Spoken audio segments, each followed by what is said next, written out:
और भाई दूसरी कहानी ये है कि ऐसा कहते हैं कि वेद व्यास जी ने जो महाभारत और काफ़ी सारे ग्रंथ लिखे थे ना, या फिर एक तरह से डिक्टेट करे थे, लिखे गणेश जी ने थे, वो यहीं पे इसी माना विलेज में लिखे थे। और वो जो मैं दोनों गुफा बता रहा हूँ ना, उन्हीं गुफाओं के अंदर लिखा था। तो है क्या ना, जो वेद व्यास जी की गुफा है और जो गणेश जी की गुफा है, उसके बीच में ना सरस्वती नदी है। मतलब एक गुफा है सरस्वती नदी के इधर, एक है इधर। तो वेद व्यास जी ने ना गणेश जी को कहा था कि मैं पूरी महाभारत आपको बोलूंगा, मतलब एक तरह से डिक्टेट करूंगा और आप उसको लिखते जाना। लेकिन गणेश जी ने एक शर्त रखी थी कि मैं तभी लिखूंगा जब आप नॉन स्टॉप बोलते जाओगे और मैं नॉन स्टॉप उसको लिखता जाऊंगा। तो इस शर्त का तो उन्होंने पालन किया, लेकिन वेद व्यास जी ने क्या बोला गणेश जी को कि मेरी भी एक शर्त है कि अगर तो आप लिखने से पहले जो भी चीज़ मैं डिक्टेट कर रहा हूँ उसको समझते जाओगे तभी लिखोगे। तो हुआ क्या था कि वेद व्यास जी एक गुफा से बैठ के पूरी डिक्टेट कर रहे थे महाभारत और गणेश जी दूसरी गुफा में बैठ के लिख रहे थे। बट प्रॉब्लम क्या थी, बीच में सरस्वती नदी जो बह रही थी ना, वो उसका भाव इतना ज़्यादा तेज था कि उसके शोर की वजह से गणेश जी को प्रॉपरली ना सुनाई नहीं दे रहा था। तो वेद व्यास जी ने गुस्से में आके ऐसा कहा था कि सरस्वती नदी वहां से एक तरह से खत्म हो जाए। तो इसी रीजन की वजह से आगे जाके सरस्वती नदी का कोई भी आपको देखने को नहीं मिलेगा, सिर्फ अलकनंदा रिवर का नाम दिखता है आगे जाके। मतलब लोग भाई यहाँ भी नहीं छोड़ते, देखना क्या क्या लिख गए, प्रज्ञा, नीचे देखो सारा कूड़ा कचरा, बोतलें, मतलब क्या मजा आता है लोगों को गंदगी फैलाने में। देखना हर जगह प्लास्टिक ही प्लास्टिक दिखता है, कुछ नहीं हो सकता भाई इन चीज़ों का। चलो वो गणेश जी की जो गुफा है और वेद व्यास जी की गुफा है वो मैं वापसी में दिखाऊंगा। अभी फिलहाल थोड़ा आगे चलते हैं, जो स्वर्ग का रास्ता जिसे बोला जाता है, पांडव वहां से गए थे, और वो जो मैंने आपको स्टैच्यू दिखाए उनका भी बताता हूँ थोड़ा सा। तो यहाँ से दिखेगा भाई आपको, देखो सरस्वती नदी कितना पानी है, धीरे धीरे धीरे धीरे शांत होती गई, कम होता गया पानी दिख रहा है, और आगे जाके भाई बिल्कुल ही सूखा पड़ गया है। तो ये ऐसा कहते हैं यहाँ से सरस्वती नदी बिल्कुल ख़त्म हो गई थी आगे जाके, और इसकी एक जरा सी धारा जो है वो आगे अलकनंदा रिवर से मिलती है। बाकी भाई ये पहुँच गया पांचों मूर्तियों की तरफ, फ्रंट से जाके दिखाता हूँ। 5 भी मूर्तियाँ नहीं, टोटल 7 मूर्तियाँ है। पांडव 5 थे पर मूर्तियाँ 7 है, किन किन क्या वो भी बताता हूँ। भाई अपने भारत में खूबसूरती तो नेचर वाइज देखोगे बहुत ज़्यादा है, चाहे वो कश्मीर साइड देख लो, उत्तराखंड, हिमाचल देख लो, एक नंबर। देख रहे हो नीचे नदी और यहाँ पे बैठ के नज़ारे लो, ऊपर स्नो कैप्ड माउंटेन्स, क्रेजी भाई। बाकी ये है जी 5 नहीं सॉरी 7 स्टैच्यूज़। अभी भीड़ बहुत है, ढंग से दिखा नहीं पा रहा। तो देखो भाई सबसे पहले तो आगे एक डॉग की मूर्ति है, फिर उसके बाद युधिष्ठिर की है, यहाँ लिखा भी हुआ है धर्मराज युधिष्ठिर। देन उसके बाद जी भीम, देख सकते हो सब में से जो सबसे ऐसे बिल्ड वाइज स्टैचू बनाया हुआ है इन्हीं का बनाया हुआ है, क्योंकि उन्होंने वो पत्थर भी वहाँ पे रखा था और ब्रिज बनाया था ना, तो उस वजह से।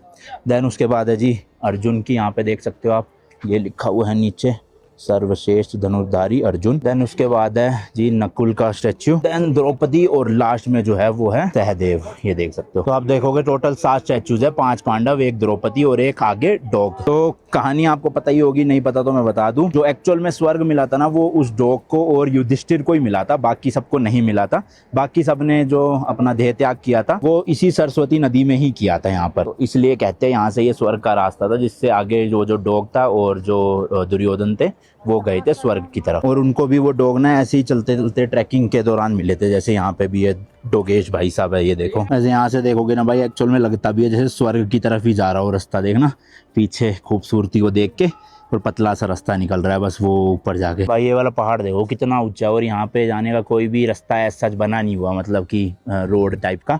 लेकिन वहाँ मैं थोड़ा सा जूम करूँगा, आपको दिख रहा होगा अगर, ये देखो भाई ये बकरियाँ ऊपर तक कैसे पहुंच गई भाई, इनके पैरों में क्या लगा होता है, गोंद लगी हुई है क्या, ये देखना गिर क्यों नहीं रही भाई, ये कैसे कैसे चढ़ कर गई है। एक ये है, एक ये है, देखो भाई सब गिरते नहीं है, ये टेढ़े चट्टान पे भी खड़ी रहती है बिल्कुल मस्त एकदम। देखना कितना ऊंचा है वैसे ये पहाड़। बाकी भाई ये नज़ारे तो जितनी बार देखो मन ही नहीं भर रहा, देखना कितना सुंदर है भाई साहब। और मैंने बताया ना जून जुलाई में तो ये प्रॉपर ग्रीनरी जब होएगी, जैसे अभी तो ये थोड़ा थोड़ा ब्राउन वाला टेंट दिख रहा है आपको, ब्राउन या फिर अलग सा वो, लेकिन ये डार्क ग्रीन हो जाते हैं और फिर लगता है भाई साहब खतरनाक व्यू। तो जी अभी और ऊपर चढ़ते जा रहे हैं, देखो वहाँ पे भी शॉप है। तो देखा जाए तो फर्स्ट शॉप ये हुई, अगर इसके बाद भी कोई शॉप हुई तो फर्स्ट शॉप वो होगी। तो अभी जहाँ तक हम चल पा रहे हैं, चढ़ पा रहे हैं, वहाँ तक जाने की कोशिश करेंगे, और फिर उस वाली दुकान से चाय या फिर पकोड़े मोमोज खाएंगे, जो कि एक्चुअल में फर्स्ट शॉप होएगी इंडिया की। ओ भाई आंधी सी आ गई, एकदम से मिट्टी सी हो रही है भाई, शरीर की हालत ऐसी हुई पड़ी है। ये चढ़ाई तो चढ़ी नहीं जा रही, केदारनाथ की तो हिम्मत नहीं है इस बार, कभी फिट होएगी बॉडी फिर से आएंगे। क्योंकि अभी जितने भी अपने सब्सक्राइबर मिल रहे हैं सब पूछ रहे केदारनाथ हुए, मैं नहीं इस ट्रिप पे बद्रीनाथ ही आए हैं, अगली बार थोड़ा फिट होके आएंगे केदारनाथ के लिए ना। देख रहे हो भाई अपने इंडियन फ्लैग कितने सारे और मस्त लहरा रहे हैं हवा में। यहाँ भी लिखा है भाई फर्स्ट विलेज ओ सॉरी फर्स्ट शॉप। भाई वहाँ कहीं से हमने ट्रैकिंग शुरू करी थी, ये पूरी करते करते करते करते करते करते करते अब जाके यहाँ पहुँचे हैं। मेरे ख्याल 1.5 किलोमीटर से ज़्यादा तो हो ही गई होगी अभी तक। हर चाय की दुकान पे भाई मोदी जी क्यों लगा रखे हैं इन्होंने, देखना। अभी फ़िलहाल इस वाली शॉप को भी स्किप कर रहे हैं, मेरे ख्याल से ऊपर और होंगी भाई शॉप। अच्छी बात यह है कि भाई यहाँ पे जियो और एयरटेल दोनों के नेटवर्क आ रहे हैं, मस्त 4G चल रहा है। एक्सपेक्ट किया नहीं था मैंने, बट अभी तक तो आ रहे हैं फ़िलहाल। इधर भी भाई कंस्ट्रक्शन का काम चल रहा है, मेरे ख्याल दुकान रेस्टोरेंट खुलेगा, फिर ये हो जाएगी इंडिया की फ़र्स्ट शॉप। सब ने भाई यही दावा कर रखे हैं, इंडिया की फ़र्स्ट शॉप फर्स्ट शॉप। अभी आगे जाके पता चले और कोई दुकान हो, फिर तो वो हुई ना फर्स्ट शॉप। यहाँ से तो नहीं दिख रही आगे कोई भी शॉप, ये तो सीधा ट्रैकिंग जा रही है आगे वाटरफॉल के लिए, या जिसे स्वर्ग का रास्ता भी बोलते हैं। जो आ रहे हैं ऊपर से उनसे पूछता हूँ कि आगे कोई शॉप है या नहीं है, अगर होगी तो फिर सोचूंगा जाने की, नहीं हुई तो वैसे भी जाना ही नहीं है मुझे। आगे भी शॉप है क्या, कोई शॉप है आगे भी कोई? खाली है आगे बस स्कॉर्पियो माफिया ना। हाँ देखिए आपकी बहुत सारे नहीं है ना शॉप आगे कोई। तो भाई आगे जैसे कि बताया भैया ने कोई भी शॉप है नहीं, तो आगे जाने का मतलब ही नहीं है।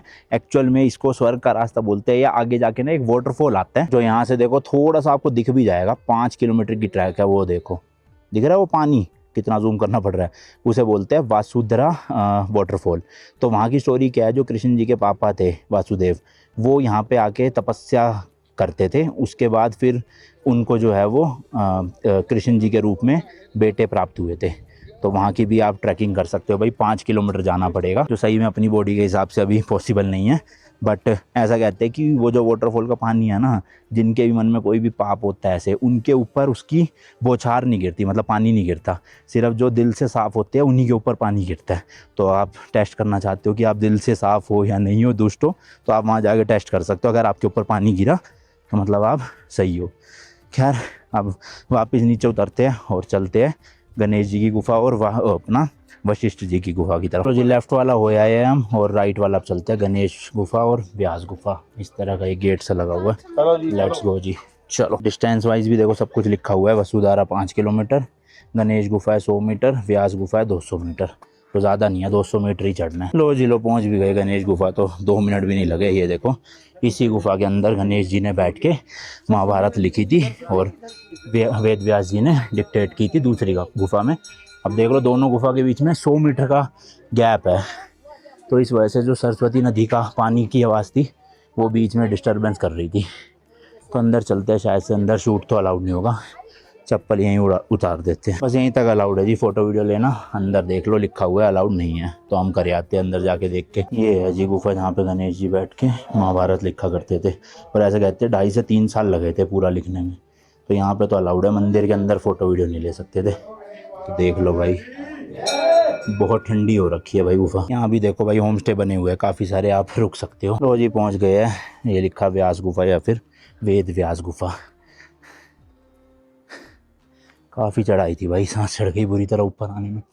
इधर उधर इन वाले पहाड़ों पे लग रहा है अभी फ्रेश स्नो पड़ी है, वो देखो कितनी ज़्यादा बर्फ़ है। अभी लग रहा है कि स्नोफॉल हो रही होगी लाइव।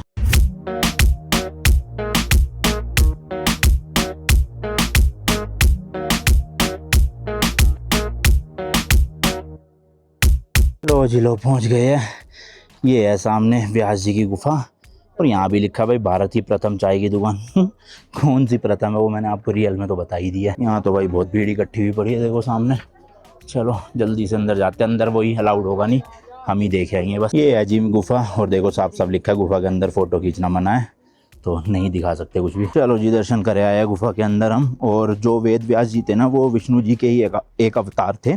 ऑल्सो भाई जो 7 चिरंजीव है ना, उनमें से एक वेद व्यास जी भी है, इंक्लूडिंग हनुमान जी, मतलब जो हमेशा अजर और अमर रहेंगे। चलो जी, बाकी माना विलेज के आसपास का सारा कवर कर लिया। फटाफट से गाड़ी उठा के निकलते हैं वापस से बद्रीनाथ जी के लिए। 3 बजे कपाट खुल गए होंगे, अभी 3:40 हो रहे हैं, तो वही 4:30-5 बजे हम जो है जाके दर्शन कर लेंगे। एंड भाई साथ ही साथ यहाँ पे हमने वेजिटेबल मैगी भी ले ली है। एंड भाई मोमो भी फाइनली मिल ही गए अपने को यहाँ पे। लो जी आ गए हैं, वो जो बाहर का मेन गेट था जहाँ अपनी गाड़ी खड़ी है, और काफ़ी लोग अभी भी इस टाइम पे भी आ रहे हैं। तो भीड़ भड़क्का तो पूरा है भाई माना विलेज में ना। यहाँ पे ये खड़ी है जी अपनी गाड़ी, चलो लेके चलते हैं। अभी पहले होटल जा रहे हैं, वहाँ पे कपड़े चेंज करने हैं, फिर जाएंगे मंदिर। आएंगे तो नहीं फिर से, क्योंकि सुबह नहा के निकले थे, बस कपड़े एक बार फ्रेश मतलब चेंज कर लेंगे। तो भाई होटल तो अपना बिल्कुल मंदिर का जहाँ से पैदल रास्ता शुरू होता है वहीं के पास ही है। तो होटल में गाड़ी खड़ी करके अपना पैदल ही जाना पड़ेगा। 400 मीटर की पैदल वो है यात्रा। और सामने वाला पहाड़ भाई खतरनाक ही स्नोफॉल हुई है उसमें। देखो जब हम आए थे उस टाइम इतनी बर्फ़ नहीं थी उस पहाड़ पे, अब देखो वहाँ बादल हो रखे ना, तो इसका मतलब स्नोफॉल हो रही होगी फ्रेश। क्रेजी है ना। देखना भाई कितना टूरिस्ट है, मतलब बसें की बसें खड़ी हुई है यहाँ पे, और ट्रैवलर वगैरह भी बहुत है, प्राइवेट गाड़ियाँ तो है ही है खैर। तो बहुत लोग आ रहे हैं भाई। इतनी हाई ऑल्टीट्यूड में ऑक्सीजन कमी होने की वजह से ना गाड़ियों के इंजन भी थोड़ी सी ज़्यादा डिमांड करते हैं पावर, मतलब दब के चलती है गाड़ियाँ चढ़ाई पे, कम ऑक्सीजन की वजह से। इतनी चढ़ाई अगर नॉर्मल ऑल्टीट्यूड में हो तब दिक्कत नहीं आती। तो ये तो अभी 10,000 फीट ही है। सोचो जब हम ऑस्ट्रेलिया ट्रिप वाले पे गए थे, वहाँ पे चाइना के 1-2 पास आए थे, वो तो भाई सब और ज़्यादा ऊंचाई पे थे इससे। तो जी लोग वापस आ गए हैं।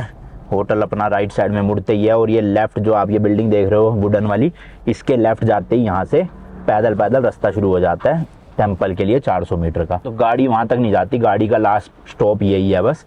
इसके बाद आपको 400 मीटर तो चलना ही पड़ेगा वहाँ जाने के लिए। तो मैंने कल वाले ब्लॉग में बताया था, ये कुछ तो यहाँ की एक बिल्डिंग बन रही है जो अभी थोड़े टाइम में स्टार्ट हो जाएगी।